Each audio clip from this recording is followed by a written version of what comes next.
So it's time for ISS Data in our version of XinaBox Daily. So we had another XinaBox Daily when we first got the data from our ISS mission, but we now analyze some of the data and we made it ready for you guys if you want to play with them. And I just want to give a little bit background and build a little bit more on what we were trying to achieve and what we achieved and how you can get hold of the data. So let's get going with this. So our goal was to look at data coming in. So kind of like the way I formulate is like we were interested in the x-axis. We were interested in getting data non-stop, not have in a situation where we had a failure, or if we had a failure that we could recover from it. We were interested in getting data from all the sensors, kind of like a robustness. We were interested in, as this is the first time we put a project on ISS, to make sure that we could prove a concept of putting xChips up there and get data back.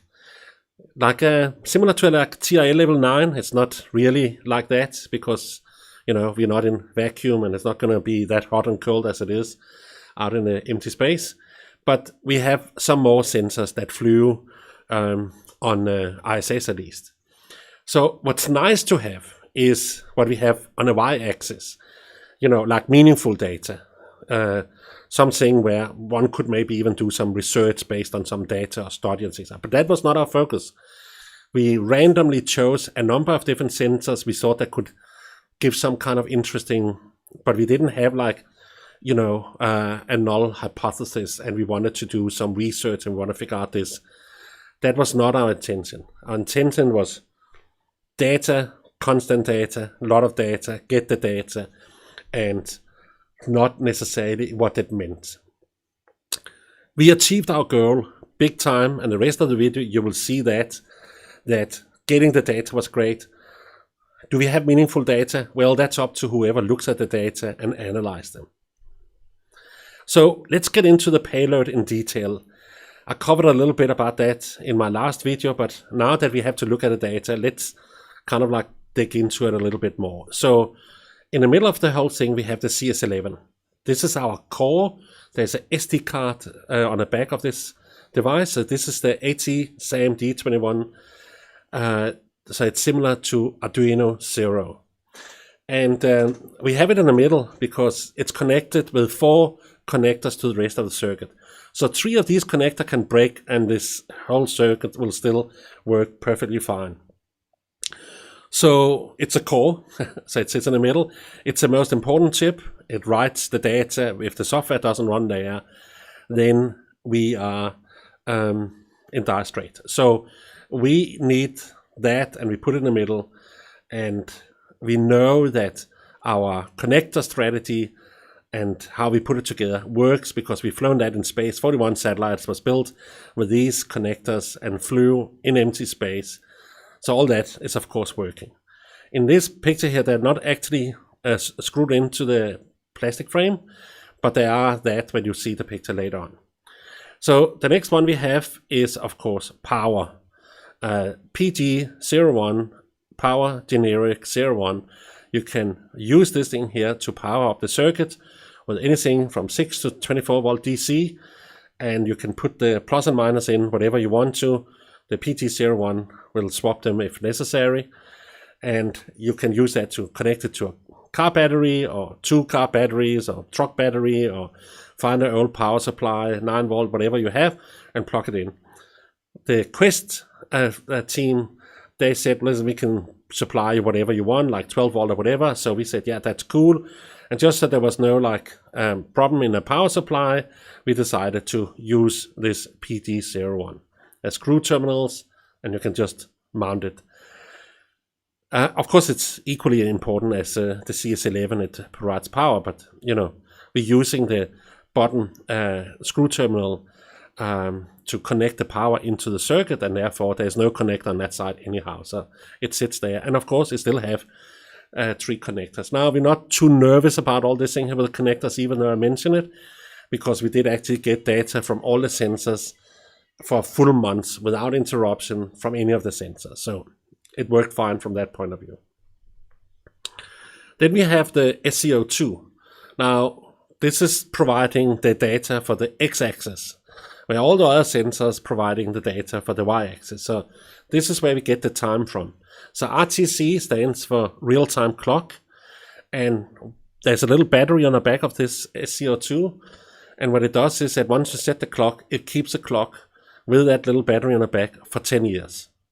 So you can plug it in and out of the circuit or whatever. It doesn't give you the time unless you power it up like traditionally, but it will increment the clock inside the chip with very, very, very little power draw. And that we provide with a battery. Now, the battery is going to be taken out when it's getting tested before it goes to a place like ISS. And that's quite normal. So when a battery being plugged in again, the clock have to be reset and calibrated against, another known clock.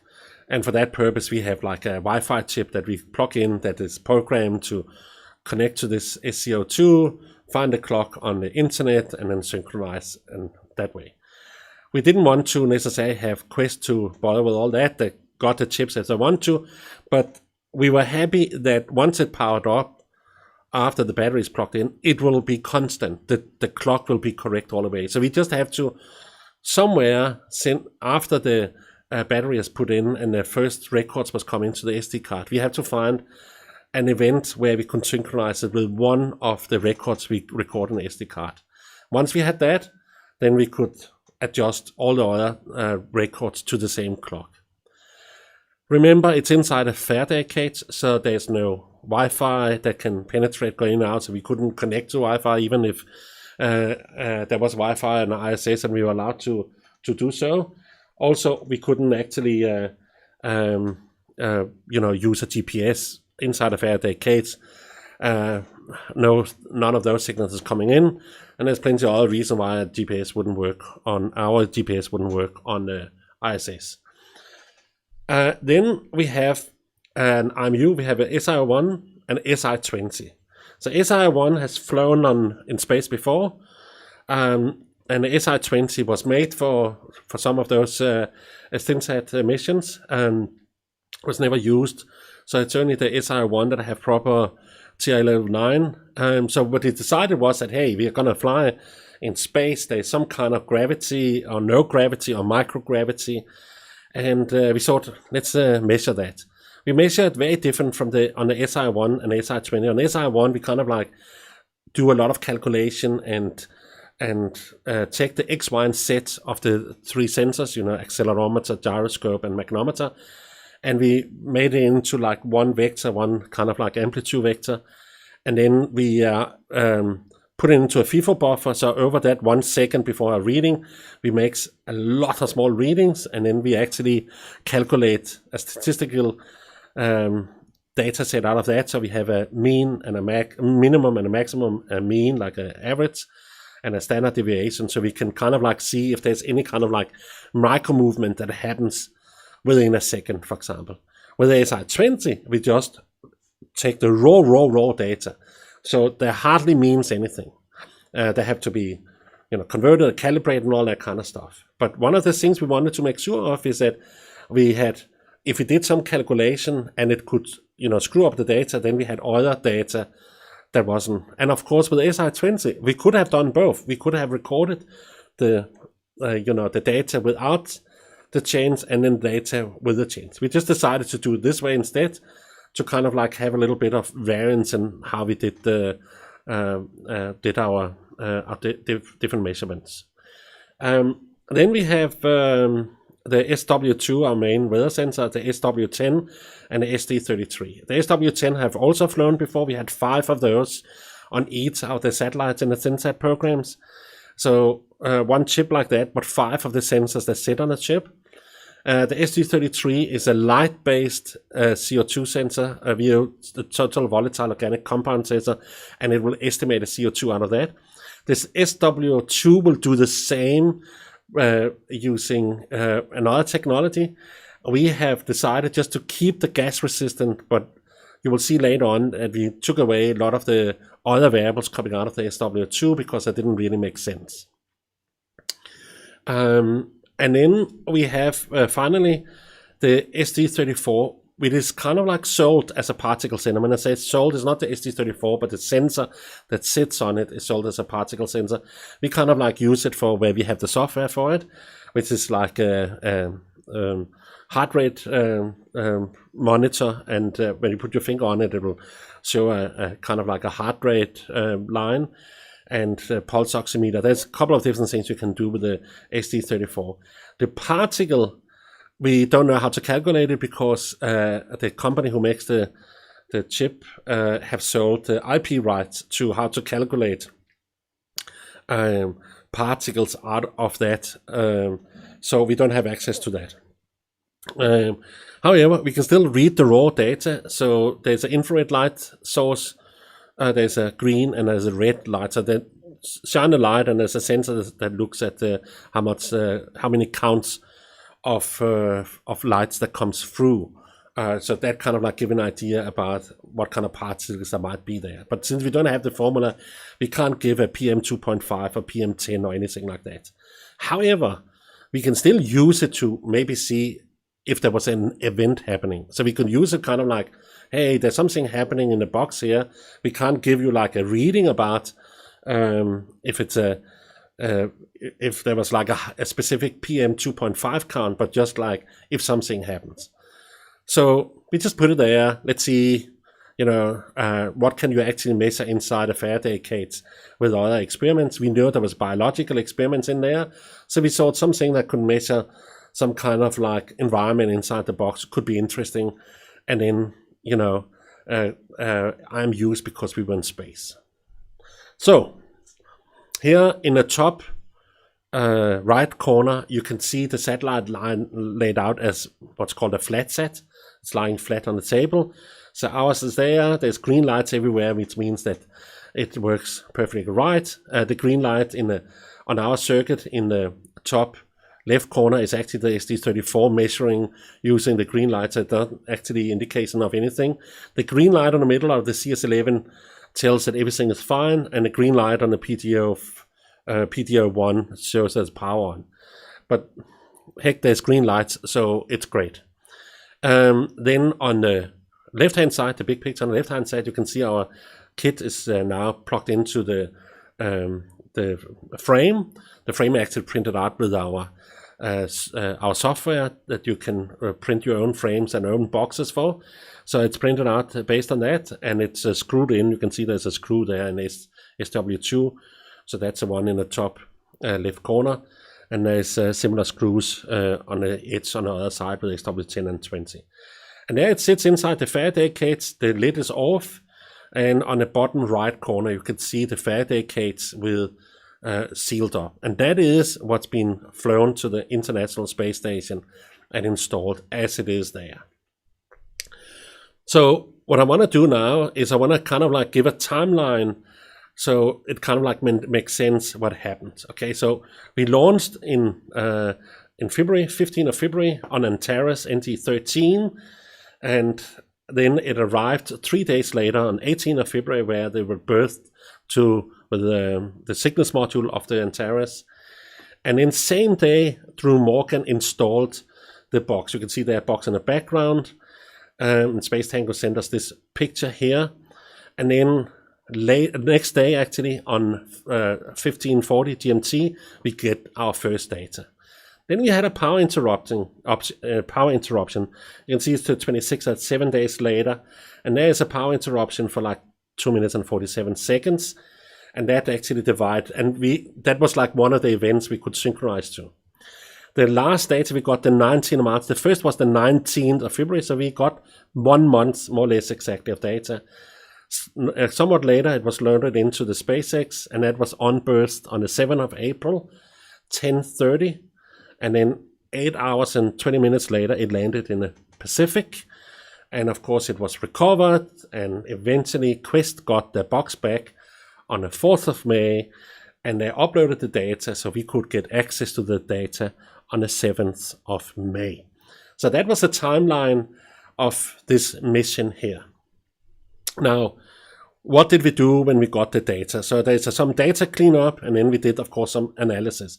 And we did a little bit of both, forward and backwards, because, you clean it up and you maybe discover something else, and then in your analysis, and you go back and clean up and so on. So this was what was on the data, the SD card when we arrived. There was like these 22 files, and these two files in the middle here, 98 megabyte and 254 megabyte, was the data from the ISS. And one of the way of looking at it, you can see there's like quite a gap between the dates that preceded and afterwards. So all the dates after is all on April the 20th, so that's like being plugged in and out when it was disconnected from the box, probably when it was arrived a month and 15 days later to Quest. And everything before, which was like a month and 2 days, handing over 8 days, was like the testing of on installing it and things like that. So the SD card has of course been loaded. There's like 350 megabyte plus minus, and there's 32 gigabyte on the SD card available. So we spent 1%, so we could have been running for quite a while. But 350 megabyte of data is a considerable sum, so we only looked at those two. In between these two files was actually the power interruption, and the way our program worked was any hiccup, it will just start writing to a new file. So what we could see here was no hiccup at all. Our software operated perfectly all the way through. The only time it stopped was when the entire box lost the power. We confirmed with Quest that also had the same 2 minute and 47 interruption on everything. So the entire box lost power. We don't know if the entire ISS lost power, but our box did, and that's what's important for our data analysis here.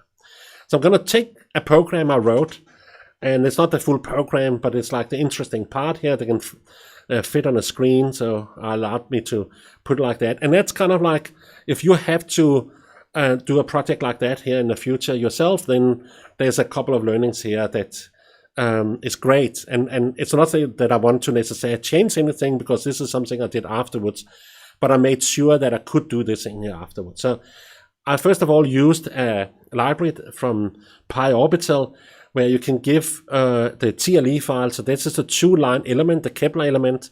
So this is like a number of parameters that you put into a formula, and you put the time in, and then it will tell you where any object in the space is looking from Earth. And you look the other way, that means that if you are on the ISS and look down, you can use that to figure out where is Nadir, where is the shortest distance between the ISS and Earth if I'm looking straight down. So there I'm loading in a downloaded stations.txt file somewhere, and then have to tell what part of the TLE I want. So I want the ISS. The Saria is like it's I think Nord name.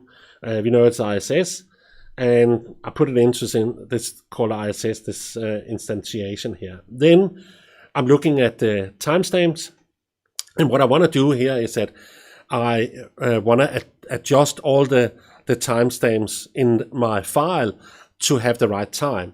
So if I take the first record out and looked at it, it said year 2000, not 2020, 5th of February at 7:22:35. So that's because it's been running like it was like tested first time, powered on first time when I put after I put the battery in, a month and 4 days earlier. So this was the first time I got data on ISS.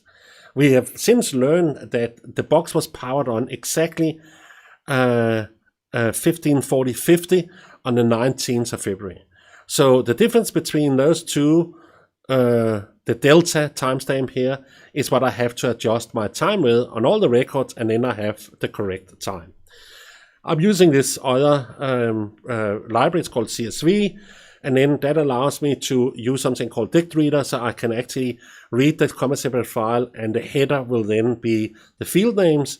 So when I refer to anything inside this data set, I can just refer to the field names, which I then do here, where I say, okay, give me the timestamp of the row. So a row is one line data, and timestamp in that particular field. I change it from the normal format to a format that I can use to calculate with. I add the delta TS and I write it back to the timestamp fields. And now that I have the right timestamp, I can then use that to get my longitude, latitude, and altitude via this TLE element. So I define that in line 2 up there, and now with this function, I just put the timestamp in, and I get the longitude, latitude, and altitude, and write that back to my file. So now I have the correct thing. Now, remember, first of all, the power on was 1540-50 plus minus 20 seconds. Okay, so, and plus minus was because ISS know exactly when they put power in the box, but the guys that put the box up, they powered up stuff differently. So we don't know exactly when we got our power. It's probably not minus. But we put that clock in, assuming that, we powered up immediately. And also the TLE file we have is a TLE file that was like when it landed, but we know that the ISS have propulsion on, otherwise it will eventually crash into Earth. Also, that propulsion used to avoid, other satellites and debris in space. So we might not have the exact position it flew with, but for this little experiment here, it's close enough. We could always later on make sure that we had maybe adjusted our times like a few seconds if we want to clean up further, and we could maybe also get the TLE files for every day in those 30 days, and then we could adjust it on a daily basis so we had the correct position. I have no clue how much that could have changed compared to what we have, but for this experiment, it's great just to have the longitude, latitude, and altitude for that matter. Okay, so I'm going to talk about the units, and we're going to use the metric system. And if you go to the Wikipedia and look up metric system, you can see that the world is running metric system. Here, it's like if you take the green and the almost completed yellow, that's all the country that runs metric. The ones that's red and orange is like the US, the UK, Thailand, North Korea, some islands here and there, probably colonies of these countries, and I think it's probably the Ivory Coast are not running. But the rest of the world is running metric, and in space we're running metric because, well, space is all around us, and the ISS is a international effort. It's not only in the US, it's also a lot of other countries. So, and it's quite important when you work together that you find a system that we can all work on. There's plenty of videos on YouTube. Google Scott Manley, he will have a number of videos where people used mixed the imperial and the metric system, and then you had an accident on your hand. So here's the data. They're as raw as possible. So that's quite important. We wanted to write the code in such a way that there was least code. So we didn't put any stuff into the code that we could do down here on Earth afterwards. We want to have the code short and sweet and clear, and the fewer lines we could write, and there's a lot of lines already, but the fewer we could write, the easier it was to test, the more we could have a resilient operation in space.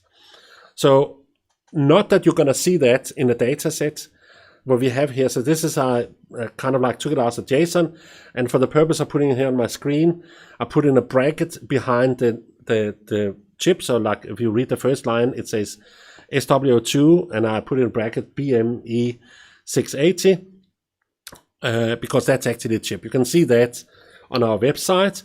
And then I put their temperature, so that's a degree Celsius. It's not Kelvin, it's not Fahrenheit. So all the temperatures in Celsius. The humidity is relative humidity in percentage.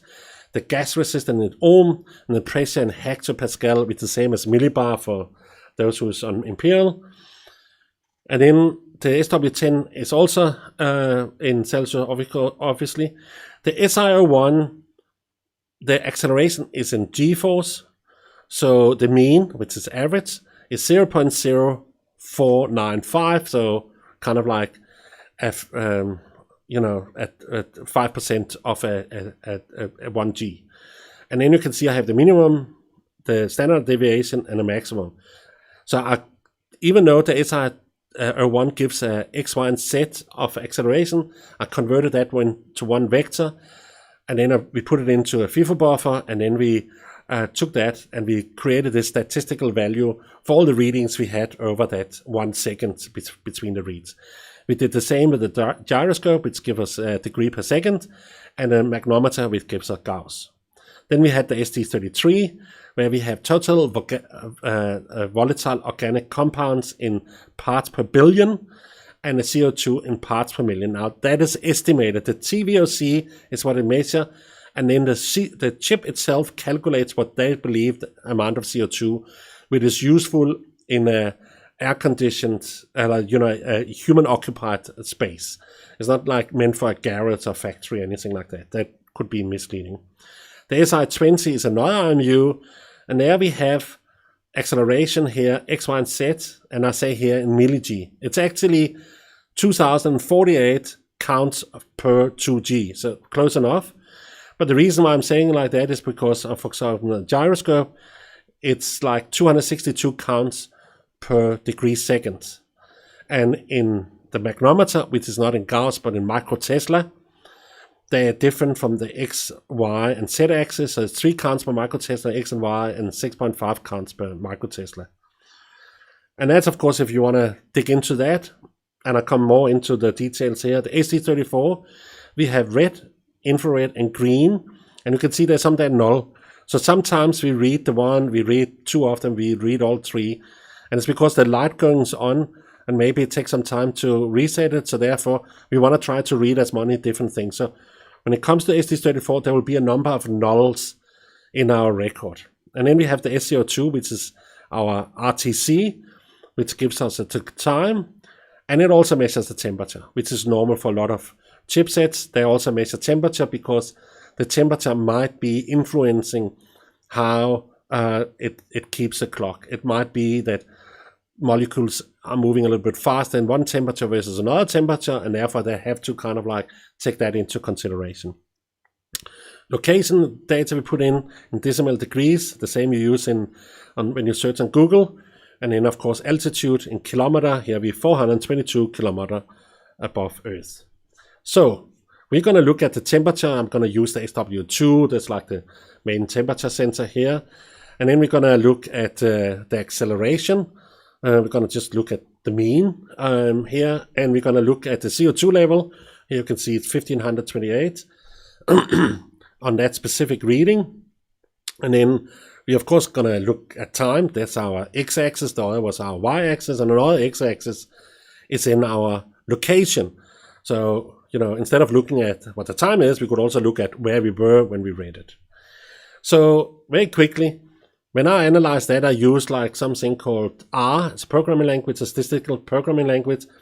And if I do a summary, so like one function out of an entire data set, I get this enormous picture here that shows me all kind of details about all the variables there is in the entire data set. I'm going to zoom in a little bit here. So the first line just reads this in the CSV after I cleaned it up. And of course I did it before and after. I use it all the time to see, do I have data that looks like there's some craziness around? So if I just take the one of them, the SCO2 here, that's a temperature. You can see that minimum is 23, maximum is 39. Mean, which average is 35.34, and median is that if you take all 1.5 million records and line them up next to each other, ranked from highest to lowest, then the middle one is 35 degrees.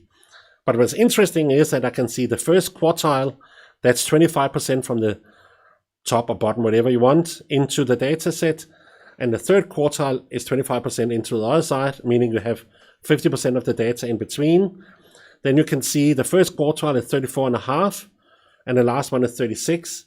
So the last 25%, 36 to 39, there's 3 degrees variance, and the first 25%, there's 11 degrees variance. But in between, there's like 80.84 degrees of variance in the middle, 50%. So it looks like from this sensor, and you can of course look at the different other sensors, that on the 1.5 million records, there was a kind of like a pretty constant amount of of temperature. It didn't necessarily vary a lot.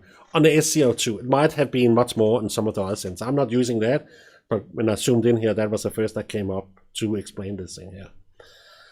So how do we remove noise? So when we clean up, we have to remove noise. So this is an NMEA 0183 string. Long time ago, I had a boat back in early 90s, and I had a GPS back then, and I had a autopilot on the boat. And when they talk to each other, they send data like this thing here. So this is a comma separated file. It have the first $5 letters telling what kind of record it is. And once you know that, you know what you're expecting the rest of the record to be. And it will send that from the GPS to the autopilot. So autopilot always knew where was which direction was sailing, where was I, all that kind of stuff. And to make sure that there was no suddenly noise that crept in here over the line, you will calculate a checksum. So the way the checksum is calculated here is that line, it takes, the first character, XOR with the next, and the next, and next, and eventually you get out like this hexadecimal value from 0 to FF, and you write that on the string. So the GPS will write that, and by the way, the GPS in early 2000 did that. The GPS we're selling with a SN01 still writes these kind of characters. So you will do that, and if it's important enough for you to figure out if there was no noise, for example, you don't want a boat that suddenly gets told, no, we're somewhere else, and then suddenly it does a U-turn. Just to a second later, it gets the right thing, and then it swings back again. So you want to say, listen, I can wait another second before my next record if that's the case, but let me just figure out if this thing here is actually valid or not valid. If it was entire file, I will do a hash on this thing here, but it's not the entire file that I want to analyze. I just want to figure out if one record is all right, because of course I want to save all the other records if they're not right. So that's one way of removing the noise. And this is the very common way of removing the noise, and it's still being used today. So let me summarize the cleanup here. So we had two datasets. We had one power interruption of 2 minutes 47 seconds. I deleted the first 350 records from each dataset. I didn't write a program for that. I used some Linux commands for that. And it was just that when I looked at the data in R, I could see that first number of records was just just remove them. Don't put them in here. And of course, I could have done that in a program that I wrote that went to ISS and say, listen, is that data okay? No, it's not. Okay, wait for the next, and synchronize and all that. But I didn't want to put all the code here. I just want to have the data coming down as raw as it is, and then I could always clean it up afterwards. I didn't have to have a feeling that, I shouldn't have reported that. Then with the noise there was, after 1.5 million records, I had to remove 7 records because of noise. So that was something that crept in that made it not right. Something. And it doesn't really matter what it was. I just have to take them away. And why it's there, I don't know either. It could be there was a bump on the SD card. It could be that the power just fluctuated a little bit while it was reading to the SD card. It could be some electromagnetic pulse from something else in there. There could be anything. In reality, 7 records out of 1.5 million is not worth to spend too much time on. We adjusted the timestamp. We added latitude, longitude, and altitude. We calibrated the temperatures because all the temperatures was uncalibrated. So we just made sure that they had that we added the calibration value afterwards. And then we removed some SW2 air quality fields because they were just nonsense. And try to recover them or explain them took too long time. So we kept the gas resistance and the rest of the SW2 data. So you have to ask yourself, should we do more cleanup? For example, should we convert the units like the SI20 units into something that's better? Should we calculate more variables like dew point out of temperature and humidity? Should we calculate a vector out of the SI20? There's a lot more stuff we can do. What we are going to do is that we're going to say this is what we've done so far. And if people want to play with the data, want to have other calculation, I will send you the raw data, or we go in and add the cleanup if that makes sense and publish it again. But for now, this is what we've done. We want to make sure the data is accessible out there. So from Quest, we got a mail one of the days. You can see here, it's like on the 25th, we got a mail saying on yesterday, on the 24th, we received our first download of information data from the box. So now I can see that the box could kind of like get data out mid-flight, but I don't know if they had to open the box. I don't know if that changed anything. So the reason I put that in is that maybe when I analyze the data, I just have to understand, you know, there was something happening maybe on the 24th, maybe on the 25th, you know, when the data came out. You can see here we got the information about the official power on. So I used that to adjust the data. But there could be a lot of other data, you know, more information. What happened on the ISS in general? And when I analyze the data, you can see I have a lot of questions about that. What happened inside the Faraday cage in general? But what we can do now is we can analyze the data, and then we can ask more specific questions. Say, did anything specific happen like that? Something that will do something like this and this. So what could we research? Because now we have the data, we have the events where we had the data, so that was our ISS and the box there. But there's also some generic knowledge, like for example, hey, there's something called the Southern Atlantic anomaly. Will we be able to see anything like that? Maybe we wouldn't see anything directly, but maybe some of the other experiment in box will react to this thing here, and we could then see them reacting. You know, it's, you know, we could be a reaction of that. What else? Yeah, for example, it's a CO2. With the CO2 going up and down, then we have to understand what is a good CO2 level, what's a low one. Well, outside in the air, it's right now it's 416 parts per million. That's kind of like going up 2 parts per million, probably more now, per year. So on Hawaii, they have like a station where they kind of like pick that up. So fresh air is outside. That's the reason why we open the window. We breathe out CO2, and if we don't, you know, ventilate, then it just gets higher and higher.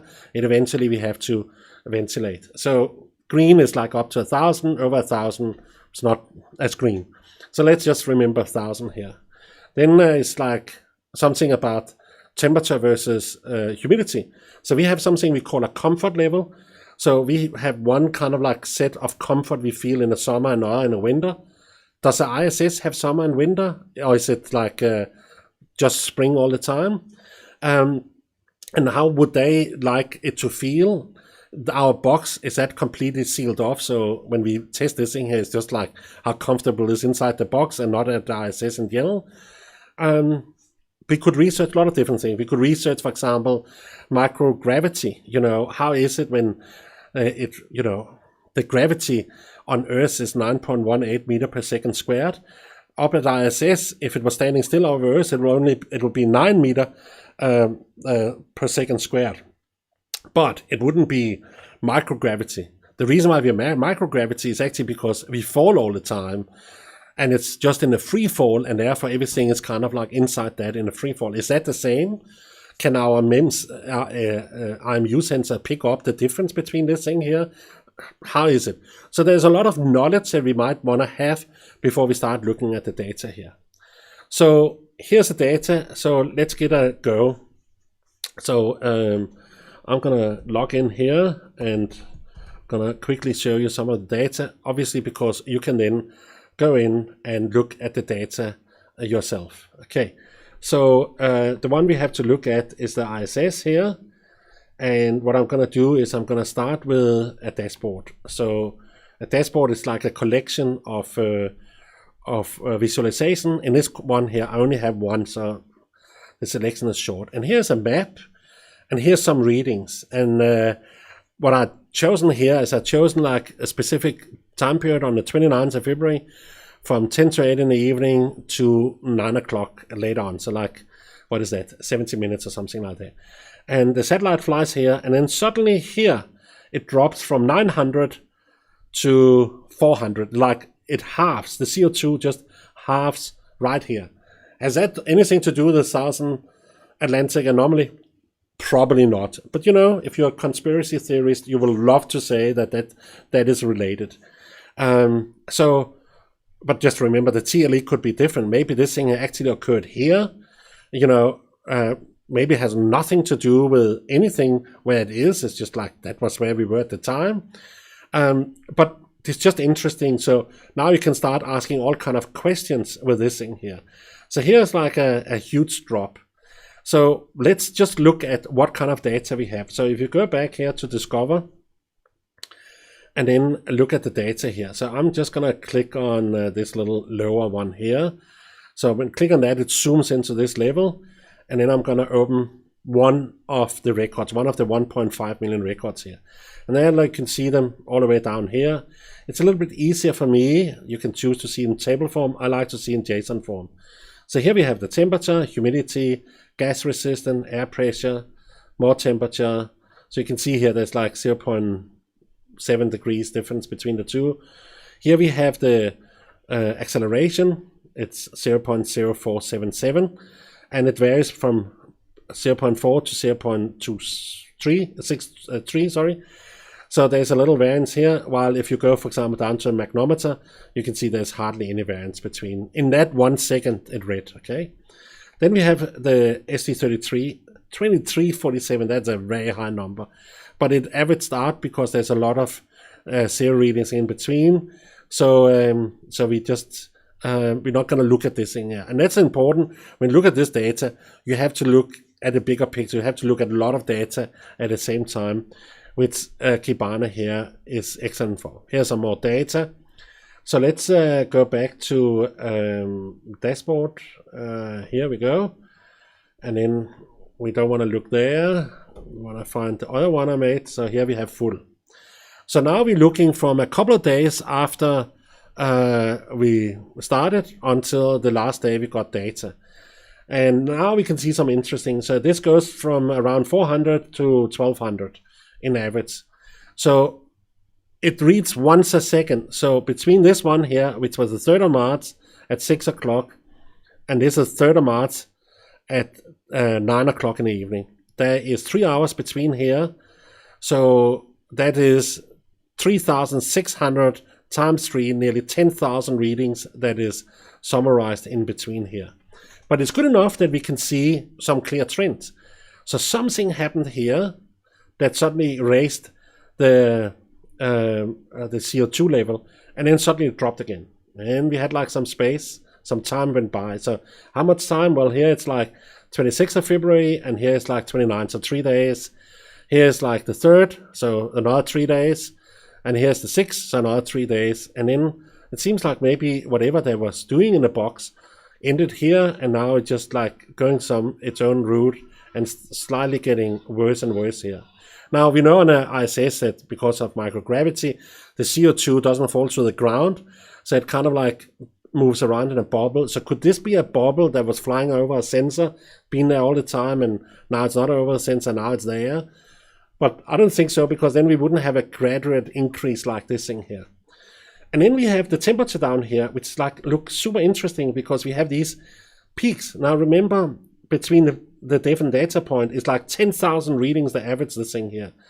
So all of them here, like for example, it goes up and then it goes down, have a little pause, and then it goes down. The next one the same, over here the same, up, little pause down, up, little pause down. And here's like 1, 2, 3, 4, 5, 6, 7, 8. Here's 1, 2, 3, 4, 7. So there's like a group of 8 and a group of 8. And in between here, this is 6 o'clock on the 1st, and this is like midnight on the 2nd. There's 16 hours in between here. So there's 16 hours between each of these points. So there's like 8 times 16 hours here, 8 times 16 hours. There's a group here. This thing here seemed to start around the same time here, end in the middle, and the next one seemed to start the same time here. So all kind of question about is there some experiment running inside the box? And the temperature here, why does it swing like, kind of like, and then this is like a higher group. It's not a lot. I mean, the top 39 degrees and bottom is 34 degrees. So you can hardly see it here over time. Let's look at gravity at the same time. So this is now the acceleration. And it goes from 0.049 g to 0.053 g. That's nothing. So you can hardly measure anything here. But this is not just like zigzag all the way down. If it was like, I couldn't see any pattern, I would say, oh, okay, let's average out. It's like probably the same. But I can clearly see that this section here is lower than that section here. Okay, so what happened is this thing here that suddenly a fan starts, maybe slightly vibration inside the box means that now we have like a little bit more happening. So there's a box here running some kind of like data here, some kind of a fan here that do that. And then like the peak here, and that like March the 6th, and then we can go up here and look here, and that's right around this time here. Like if I go one data point before the last one here, I also get to March the 6th at 3 o'clock. So March at 12 o'clock, yeah. So maybe something happened here. So it peaked here, and then suddenly the CO2 level dropped, and therefore it's kind of like slightly vibrated less, and eventually dropped to a lower volume when the temperature here also dropped, and a project was finished.